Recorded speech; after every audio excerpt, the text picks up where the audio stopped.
I just started taking string and making little dolls and bugs and spiders and little, it's a new art form. I created a new art form. Anything else like that? Any other things that you do in jail? Yeah, I run an underworld. You run an underworld in jail? Mm-hmm. Tell me about that. You don't see it?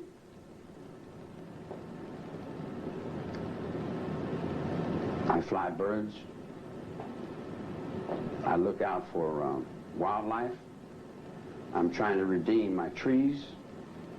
I have an organization called ATWA rolling now, trying to redeem life on the planet Earth from the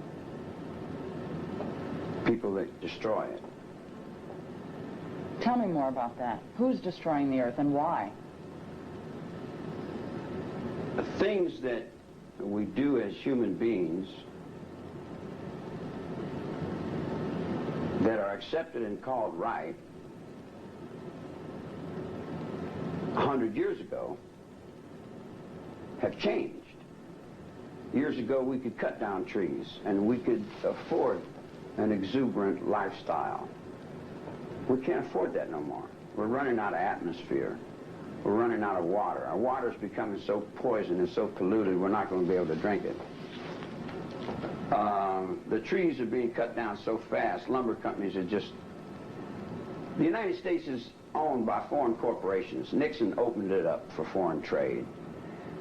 And when Nixon opened up for foreign trade, the people of Europe and the common market and Spain and different places, they don't care about the United States forest.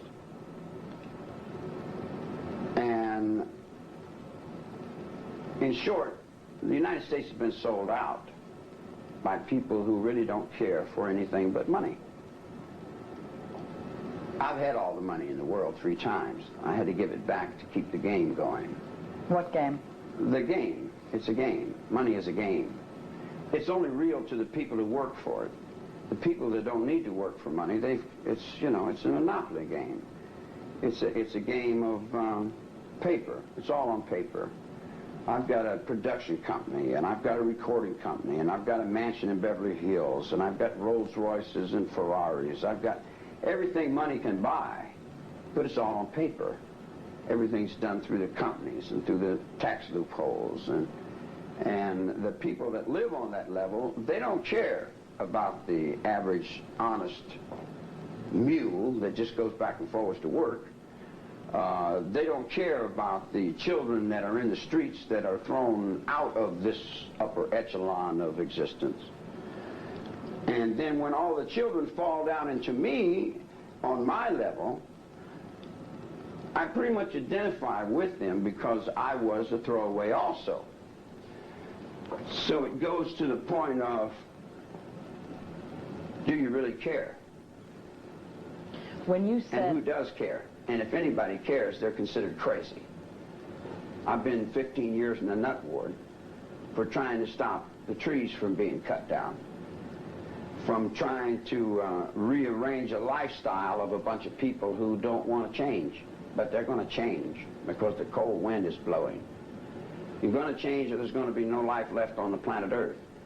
And then there's a bunch of little people that are always trying to play act some sort of importance up over the truth about what is rolling on the planet Earth now.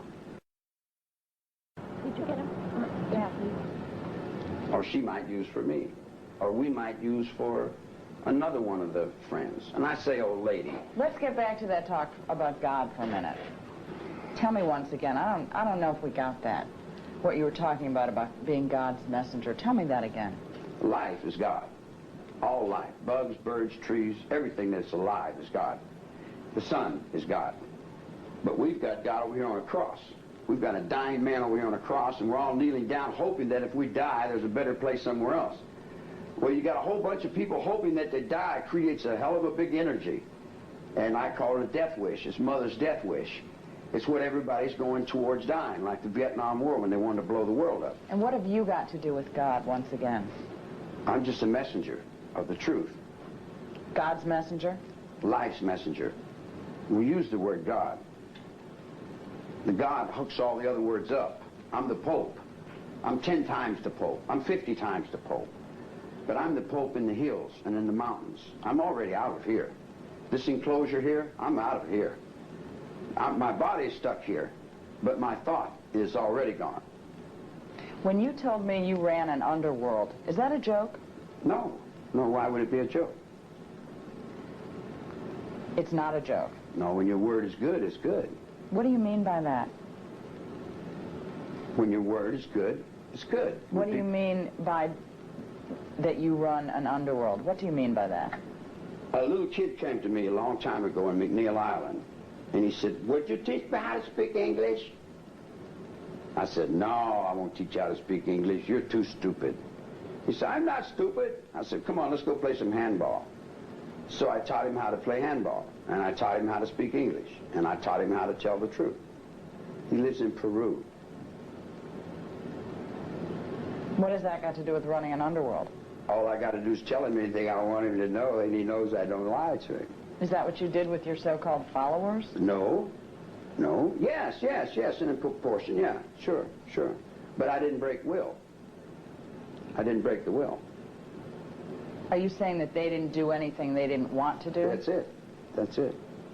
In other words, if I'm with you, whatever you do is your business. I tell you, if you drink out of that cup, you're going to get so-and-so, and you say, "Well, roo." And I say, "Well, that's up to you. If that's what you want. If you go ahead and do it, I mean, that's you. I don't break your will." What did your followers do? I didn't have any followers. I had some friends. What did your friends do? They did whatever they had to do. And what was that? Whatever that was. Did any of your friends kill people? Sure. Who did they kill? They killed lots of people. Did they kill Sharon Tate and the people that night? I imagine so. If they said they did, they did. Did you tell them to? No. Let's talk about something else for a minute. Do you ever have any contact with your children? You fathered at least 3 children, right? I've got a whole lot of children. Do you have any contact with them? I got prisons full of children. Real children? I'm talking about real ones. They're as real as you can get. Children that you fathered, you have prisons full of them? Every child of God is a friend of mine. Charlie, you know what I'm talking about. I know what you're talking about. You're talking about, do I have any ego children? Biological If you and I have a child, and you take the child off and you raise him to be like you, he's not like me. He's like you. Are you in contact with any of your biological children? I'm not in contact children? with anyone. Squeaky Farm. I'm in contact with everyone. Are you ever in contact with your mother, your biological mother? I am my mother.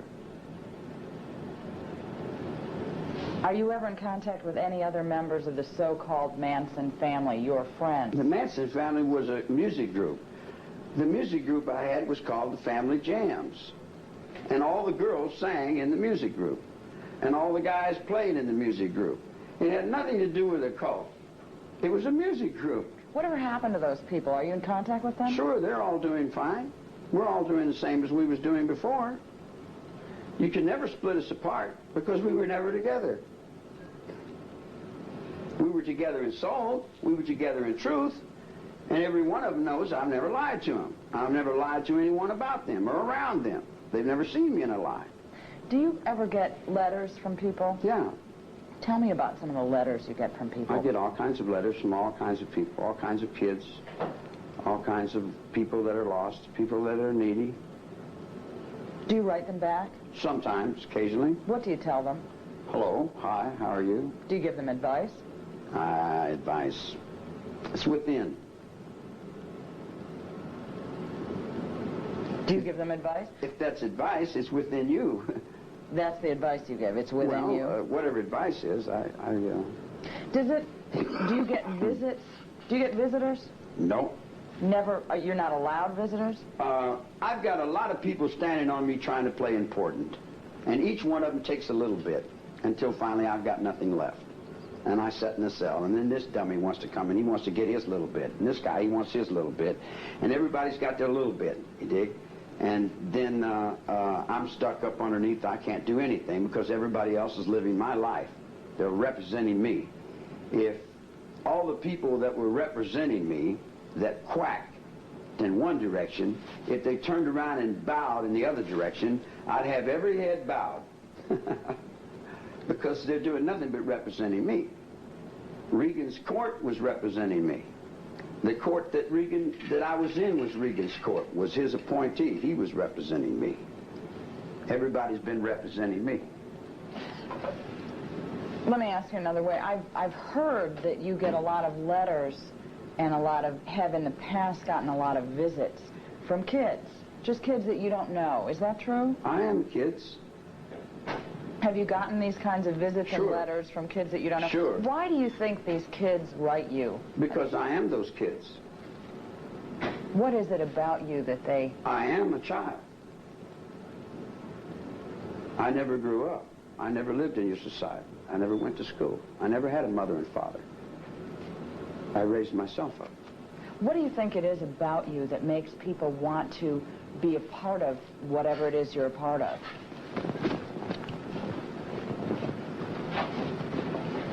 I'm brand new. Everything I do is always brand new. I'm on the premise of reality. I walk a real road. I'm a real person inside. I'm not a phony. I don't put on no airs. I say what I think. You see what I'm saying? Aren't you putting on an air now? Aren't you putting on an act for me? When you look it back, see if it's an air. See if where you get it. And someone sees it and goes by and they say, hey, how you doing? I say, pretty good. How you be? Where does it come from? Where does the energy and power come from? Who recharges your battery? You know what I'm talking about. Isn't this an act right now? What isn't an act? What isn't an act? So you put on act. Are you an act? Sure, so are you. Well, all right, then. So we're all an act, well, right? What isn't? The only thing that isn't an act is when someone gets killed. And then it isn't an act because people's fear sees it as being real. So the only thing people see as real is fear. So if the people in the underworld are knocking people down in the streets and breaking their jaws, maybe it's the people in the underworld that want you to see that I am very real and I am on this planet Earth and I am moving for Atwa, my air, my water, my trees and my wildlife in every way I know how, in every way I can. Does the end justify the means? End? There is no end. There is no beginning. Not in Atwa. There's only redeeming life upon the planet Earth. Does that goal justify any means? I don't justify or not justify. I lay it out there. What people do with it's their business. If they decide to run up and kill Sharon Tate, that's on them. Had you let us put on a defense, we could have explained to you why it happened. Why did it happen? All right. You take 20 years, 250 district attorneys, 5,000 policemen, everything the news media has got. You put it on one person. And then you come to me and say, explain it away. How can I explain away all the misconcepts in 2 or 3 minutes or 5, 10 minutes? Give me a trial in a courtroom. Give me my rights in a courtroom. And then I'll explain it. I can't explain it just in a few words or in a letter or in a postcard. It's too vast. It's too big. It's circled the world 3 times. What are you asking for, a new trial? I'm new. I haven't got the first one yet. You're asking for a trial. Just a trial. Just give me my rights. All I want is the same rights that my fathers died for.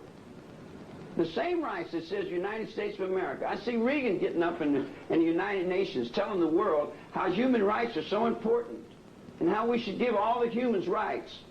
And then he turned around and asked him on the darker side, what about Charlie? He'd say, oh, well, he don't deserve no rights. Well, if I don't deserve no rights, then who does deserve rights? I didn't break no law.